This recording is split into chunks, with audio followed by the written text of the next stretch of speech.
சாண்டில்யன் எழுதிய கடல் புறா. அத்தியாயம் 14. அழைப்பு.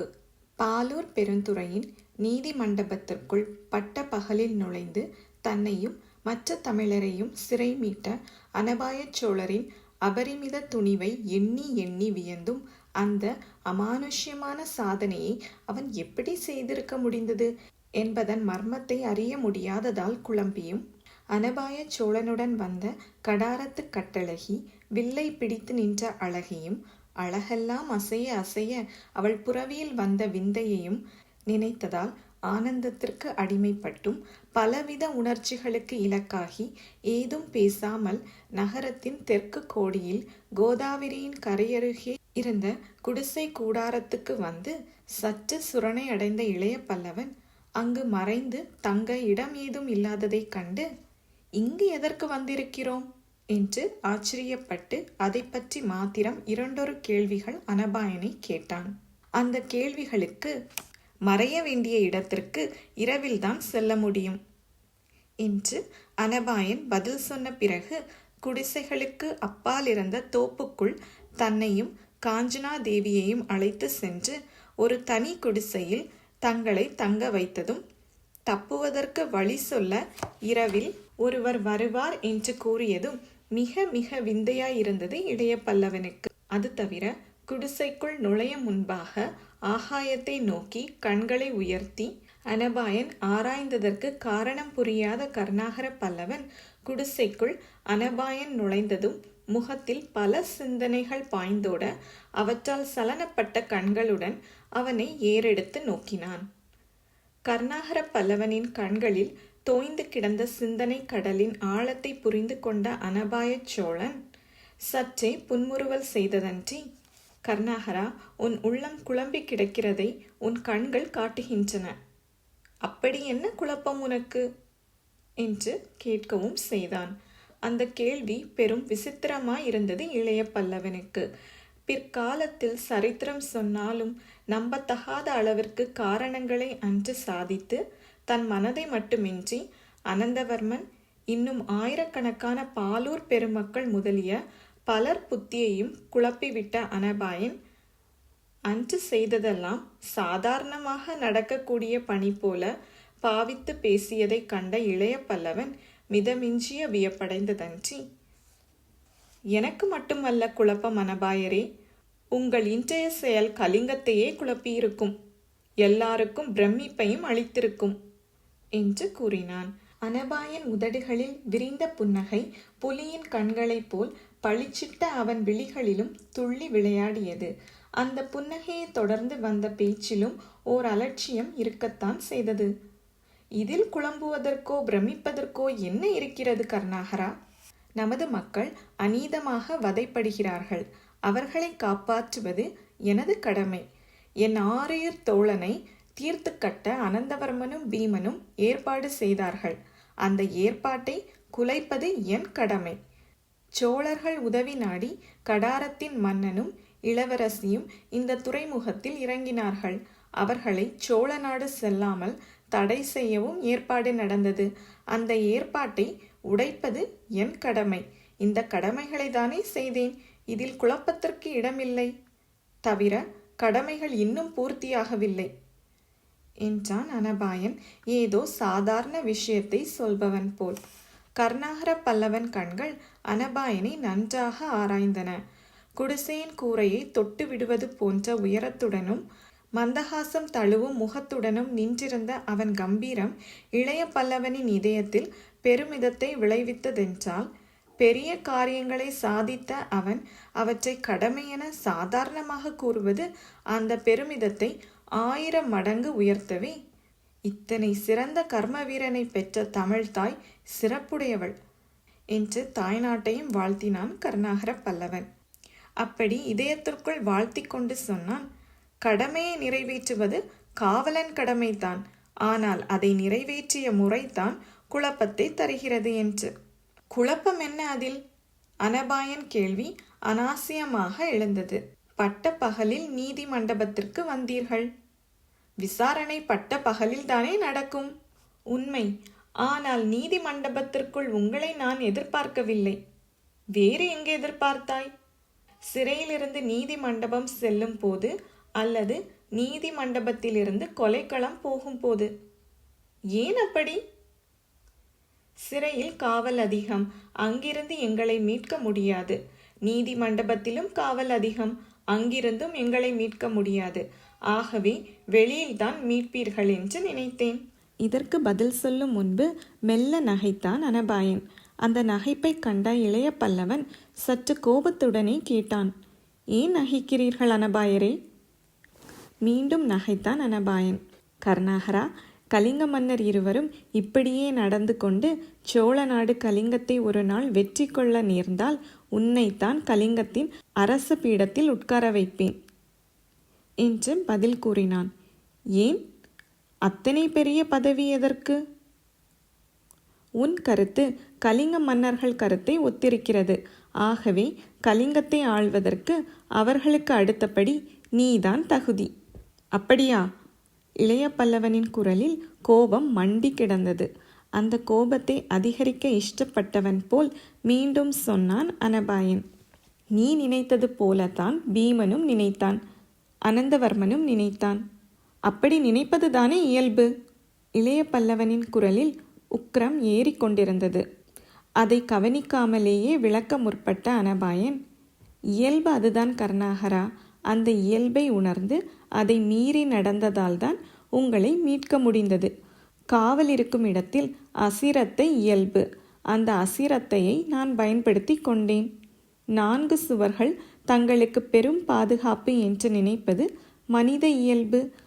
ஆகவே சிறை கூடத்திலும் நீதி கூடத்திலும் நான் துணிவுடன் நுழைய மாட்டேன் என்று அனந்தவர்மனும் பீமனும் நினைத்தார்கள்.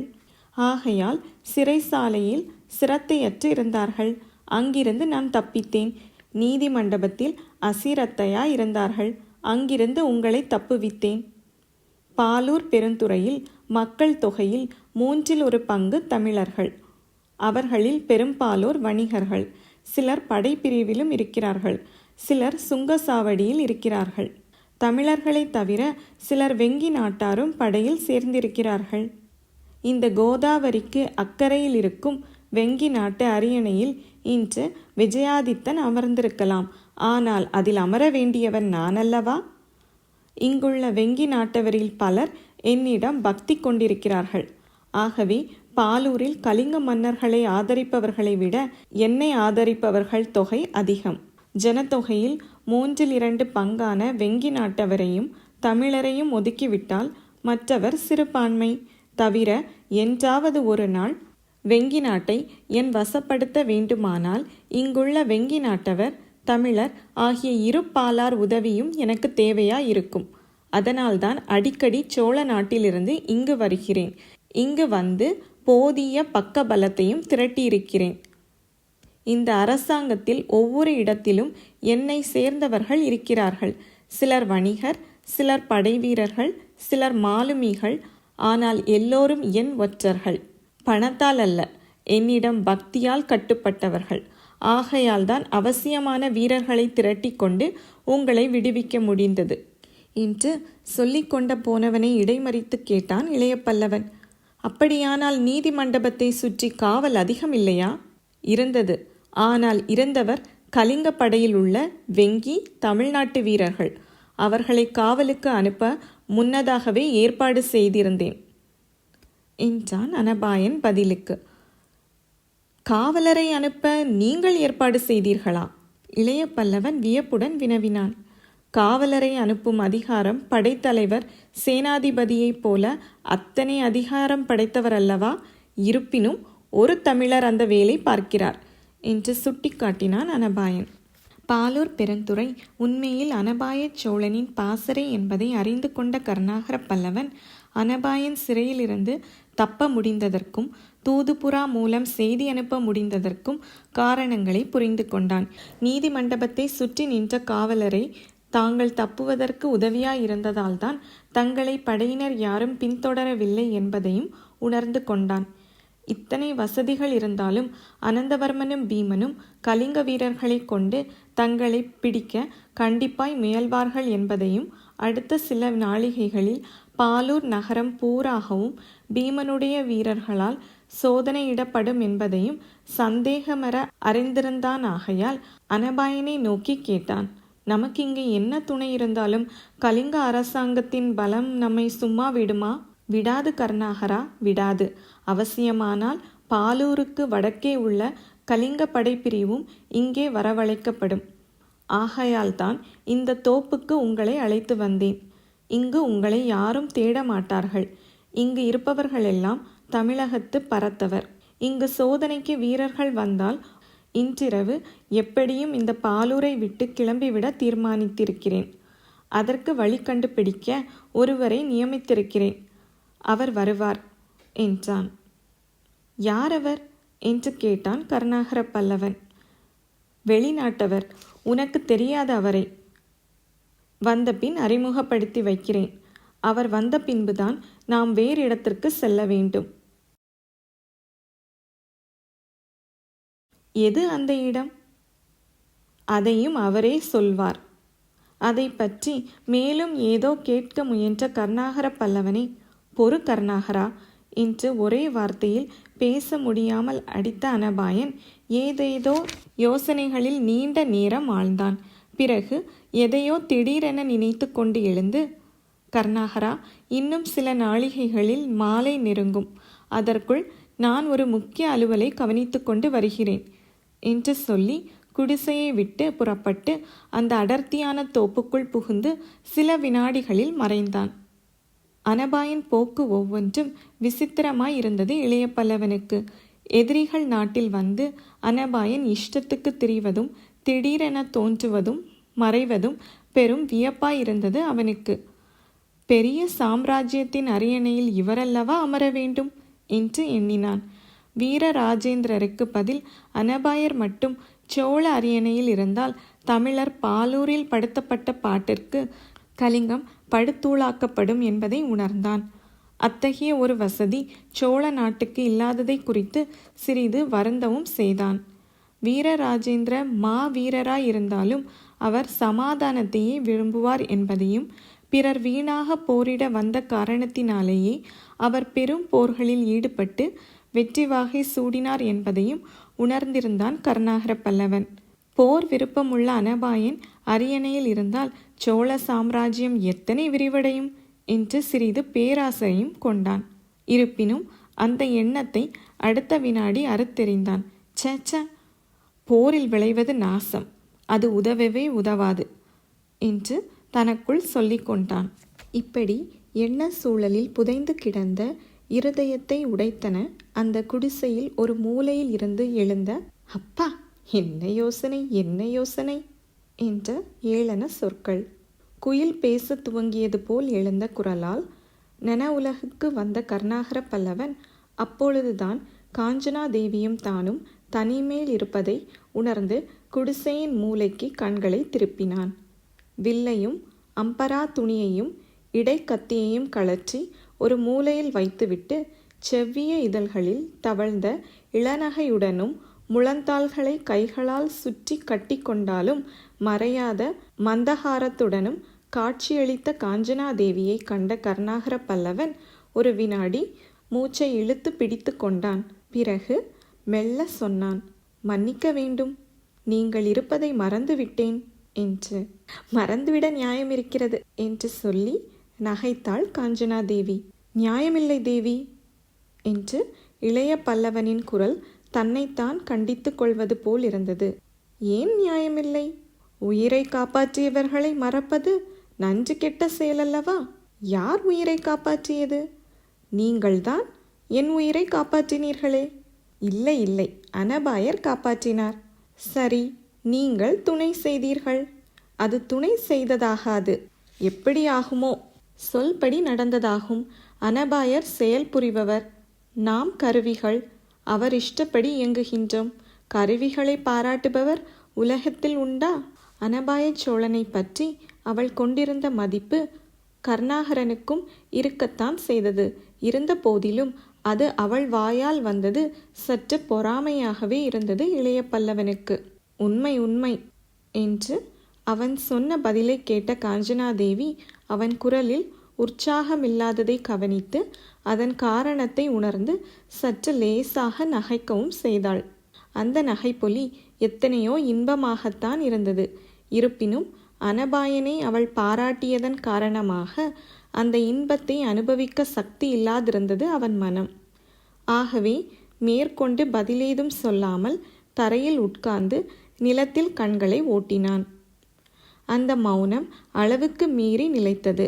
குடிசையில் அந்த எழிலரசியுடன் தனிமையில் இருந்த சங்கடமும், தன்னை விட அவள் அனபாயனை சிறப்பாக எண்ணிவிட்டாளோ என்ற இதய ஏக்கமும் இளைய பல்லவனை பல திசைகளில் இழுத்து கொண்டிருந்தாலும் மேலுக்கு கல்லு பிள்ளையார் போல் உட்கார்ந்திருந்தான் அவன். அந்த நிலையை புரிந்து கொண்ட காஞ்சனாதேவியின் நிலையும் பெரிதும் சங்கடமாயிருந்தது. முதல் நாள் அறையில் ஏறி குதித்த சமயத்தில் அவனிடம் ஏற்பட்ட ஒரு நல்லெண்ணம் சென்ற 2 நாட்களில் அன்பு என்று சொல்லும் அளவுக்கு போய்கொண்டிருந்ததை அவள் உணர்ந்தாள். அது வெறும் அன்போடு நிற்காமல் உணர்ச்சிகளை அதை அதிகமாக முற்றிவிட்டு கொண்டிருப்பதை நினைக்க நினைக்க அவள் மதிவதனம் அந்த சமயத்தில் வெட்கத்தால் செம்பருத்தியின் நிறத்தை அடைந்தது. அந்த உணர்ச்சிகளில் இருந்து தன்னை விடுவித்து கொள்ள பேச்சை துவங்கிய காஞ்சனாதேவி, நீங்கள் என்ன பொன்னா என்று மெல்ல கேட்டாள். தலையை குனிந்தவாறே அவனும் கேட்டான். ஏன், பின் எதற்காக தலையை குனிந்து கொண்டு உட்கார்ந்திருக்கிறீர்கள்? யோசனையில் இருக்கிறேன். யாரை பற்றி யோசனை? இதற்கு பதில் சொல்லவில்லை அவன். உன்னை பற்றித்தான் யோசனை என்று எப்படி சொல்ல முடியும்? அவன் பதில் சொல்ல முடியாதபடி கேள்வி கேட்டதை அவளும் உணர்ந்து கொண்டாள். ஆதலால் அவள் மேற்கொண்டு கேள்விகள் கேட்கவில்லை, பதிலையும் எதிர்பார்க்கவில்லை. சிறிது நேரம் மௌனமாகவே உட்கார்ந்திருந்தாள். பிறகு எழுந்து குடிசையை விட்டு வெளியே சென்றாள். அவள் காலடி ஓசையை கேட்டதும் தலையை தூக்கிய கருணாகர பல்லவன் பிரமிப்பில் ஆழ்ந்தான். அவன் கண்ணெதிரே சக்க செவேலென வளவளத்துமிருந்த ஆடு தசைகளுடன் 2 கால்கள் நடந்து சென்றன. அவற்றின் கணைக்கால்களில் ஆபரணம் ஏதுமில்லாதிருந்ததால் அவற்றின் அழகும் பாதங்களின் அழகும் பன்மடங்கு விகசித்து கிடந்ததை கண்டன அவன் கண்கள். இளைய பல்லவன் காஞ்சனாதேவி போகும் திசையை நோக்கி சென்றான். அவள் நடந்த வேகம் அவள் பின்னழகை பல மடங்கு அதிகமாக எடுத்து காட்டியதை கண்ட கருணாகர பல்லவன் மனம் நிலைகுலைய தொடங்கியது. அந்த மோகன உருவத்தால் கோதாவரியின் பிரவாகம் அலைமோதிக் கொண்டிருந்த இடத்தை அடைந்ததும் தன் கொண்டை ஆபரணங்களை கழற்றி கீழே போட்டு குழலை பிரித்து விட்டாள். பிறகு கோதாவரியின் புண்ணிய நீரில் இறங்கினாள். ஏதோ மந்திரத்தால் இயக்கப்பட்டவன் போல் நடந்து கோதாவரியின் கரையை அடைந்த கருணாகர பல்லவன் நதியில் கழுத்து மட்டும் ஆழ்ந்து கிடந்த அந்த நீர் மோகினியை நோக்கினான்.